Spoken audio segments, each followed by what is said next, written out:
Sarvamanthan news महाराष्ट्रामध्ये आपलं स्वागत. पाहूयात आजच्या टॉप 10 हेडलाईन्स.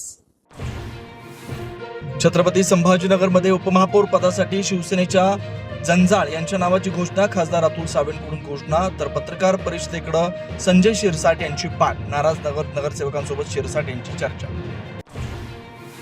ठाकरेंच्या शिवसेनेसोबत लढलेल्या मनसेची नाशिक महापालिकेत शिवसेनेला साथ. मनसेच्या एकमेव नगरसेविका मयुरी पवारांची शिवसेनेसोबत युती.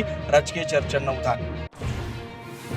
चंद्रपूर महापालिकेत ठाकरेंची शिवसेना भाजपसोबत जाण्याची शक्यता. 1.25 वर्ष महापौरपद द्या, ठाकरे यांच्या शिवसेनेची मागणी. किशोर जोरगेवार यांचा दावा. खासदारांना घाबरणारे पंतप्रधान नरेंद्र मोदी डरपोक नंबर 1. कसली 56 इंचांची छाती. संजय राऊतांचा मोदींवर हल्लाबोल, तर देशासाठी संजय राऊतांचं योगदान काय. नवनाथ बन यांचा पलटवार. सुनेत्रा पवारांच्या शपथविधीवरून काही नेते राजकारण करतात, टीका करणं बंद करा. मुख्यमंत्री देवेंद्र फडणवीसांनी फटकारलं. अजित पवारांच्या विमानात बॉम्ब होता का हे तपासलं पाहिजे. शरद पवारांच्या राष्ट्रवादीचे खासदार बजरंग सोनवणे यांची मागणी.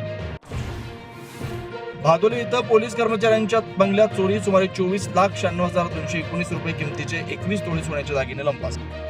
सार्वमंथन न्यूज महाराष्ट्राला लाईक करा, शेअर करा, सबस्क्राईब करा.